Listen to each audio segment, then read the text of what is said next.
Thanks, Mike. So yes, I mean, when WHO participates in missions like this, a lot of what it starts with is listening and learning, from our national counterparts.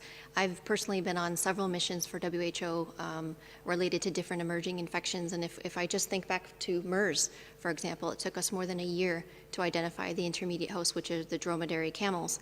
But on these types of missions, what we do is we listen, we learn, we understand what has been done so far so that we can work with counterparts and with international partners to lay out what needs to be done in terms of what studies need to be done at the animal-human interface.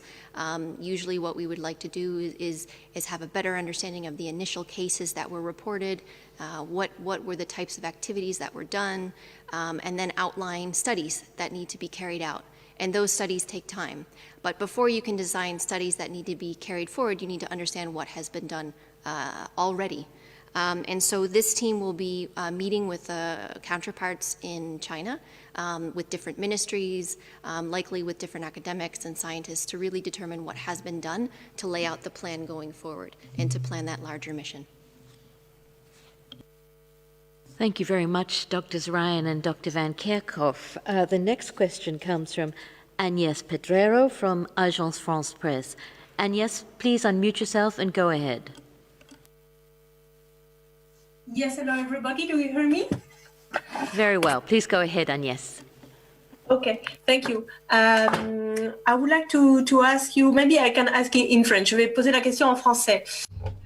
I'm going to put my question in French. The United States last week officially declared that they are intending to withdraw from the WHO. My question then is this. How does the WHO envisage its future in that situation? Has Dr. Tedros called the presidents of the United States? Has this matter been discussed with him? Thank you.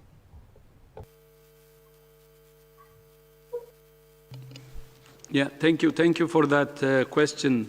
I think we have responded previously on the same question, and we will respond maybe if there are additional issues from our side when we get the formal letter. We haven't received the formal letter yet. Thank you.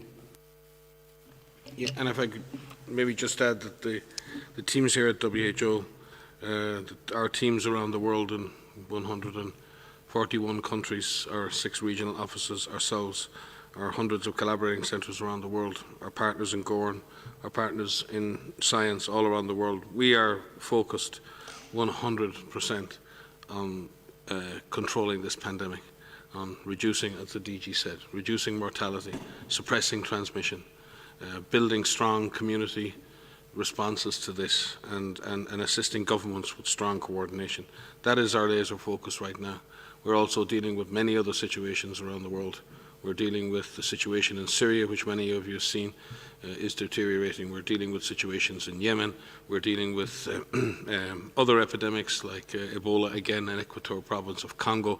We're dealing with plague in Ituri in Congo. We're dealing with many, many, many emergencies around the world. That is our focus, and we trust that we will be able to continue to work in scientific collaboration with our wonderful collaborators in the United States in the coming months and years.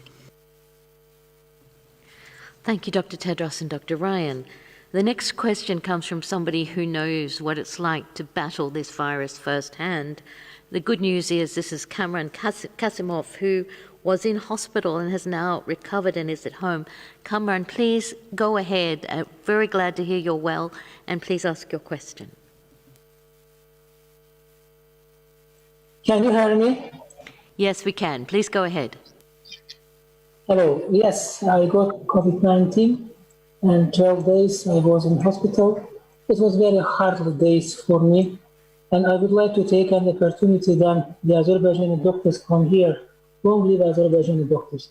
Dr. Tedros, I would ask to you, why antibiotics cannot kill the virus completely from my practice? And if the person who infected with the coronavirus and the card, is it possible him to catch the virus again a second time? Thank you so much.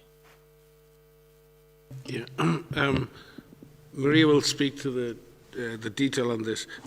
We don't know yet whether it's possible with this particular virus.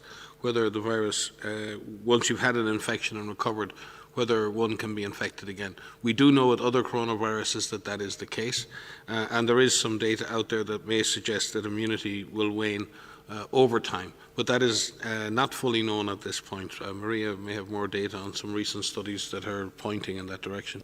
How strong that protection is and for how long that protection will last. And so there are a number of studies that are underway that are trying to answer these questions. There are some initial studies out of 3 countries in Europe that are looking at antibody levels over time, suggesting that they may wane after a couple of months. But again, that's early data, and so we really need more studies to better understand this. From our experience with MERS and with SARS-1, the virus that spilled over in 2003, we know that human coronaviruses, the ones that circulate regularly, it's much shorter than that. So it's an incomplete answer because we don't have that answer yet. But there are many scientists that are currently studying this, that are trying to help us better understand how